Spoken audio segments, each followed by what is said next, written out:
This is a solution to problem 12 in homework number 1. This is a problem on probability. Here we have a histogram. It's about mothers and how many children they have. For ones who have a live birth in 2012, of course it starts with 1. If they've had a live birth, then it has to be at least 1. They can't have had 0 kids. The first number here is 0.238, a decimal, in other words 23.8% of the women in this age group. This is their first kid. So, let's start doing the problems. What's the probability that this is the 4th live birth? Well, we need to go look for the 4th child. Here's the 4th child. The probability is 0.111. If we want to write that as a percent, it's 11.1%. We almost always will write these as decimals. Let's put that in. We're switching back to MyStatLab. We put in 0.111. Click on Check Answer. Fantastic. That's the correct answer. So let's now go to the second problem.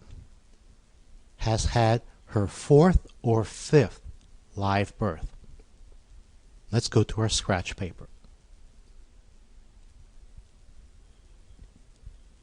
4th or 5th. That means we're looking at these two bars. 4th was 0.111. 5th is 0.094. So we're adding together roughly 11% and 9%. When we add them together,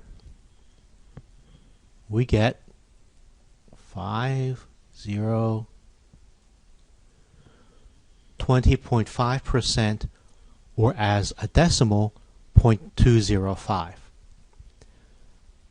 Now let's put that into MyStatLab.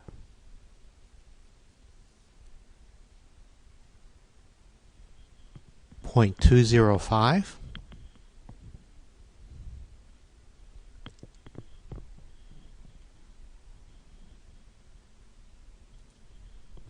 Check the answer. Nice work again. Has had her 6th or more.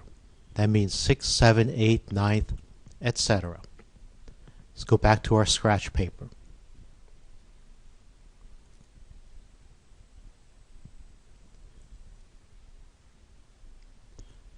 Six, 7, 8, 9.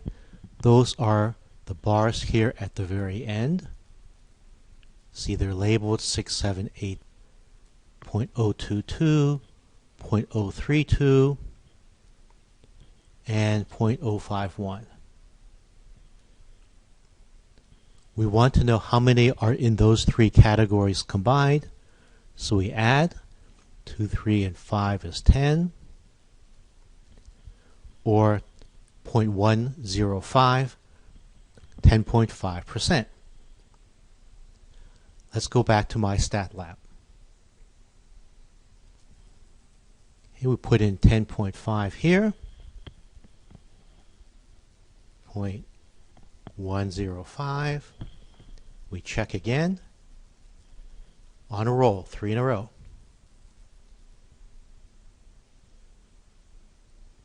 The last question. For a random mother, how many live births would you expect her to have had? This is a question about the mean of all of these.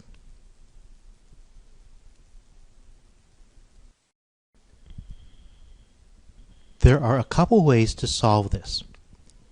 One is by hand. Here's how that would work by hand.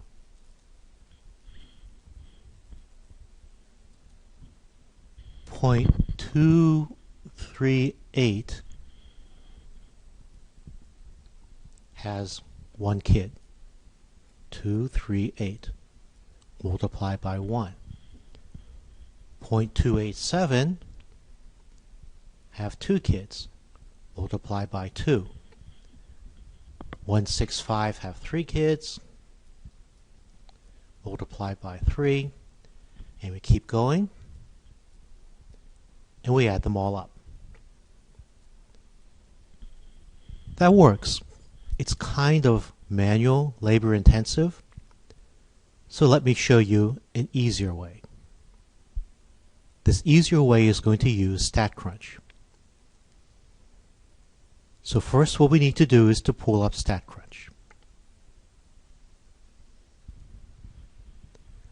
So here's StatCrunch. I've already entered into StatCrunch into a blank data set. Remember, you can do this directly through statcrunch.com with your Pearson ID. Now I want to type in each of those probabilities, but I'll type it in as a whole number. So the first one is 238,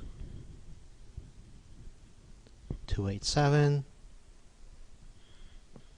165, 111, 94, 22, 32, and 51. So instead of probabilities, we've typed in the counts. This is because for this particular routine that we're going to use, StatCrunch wants counts. Now we need to specify what the number of kids is for each one. That's pretty easy. 1, 2, 3, 4, 5, 6, 7, 8. So I've typed the data in. In many of the other problems you'll have in this course, the data will be preloaded into StatCrunch, so you won't have to type it. In a previous example, we showed how to use stat summary statistics. This one is grouped. It's not really grouped, but we can use the grouped routine. The bins are in the second variable. That tells us how many children. The counts are in the first variable. We click compute, and there's the mean, 2.985 kids per mom. So let's enter that into my stat lab. 2.985. 2.985. We only want 1 decimal. Since the 8 in 2.98 is bigger than 5, we round up to 3.0. Check our answer. Good job. And that's it for this problem.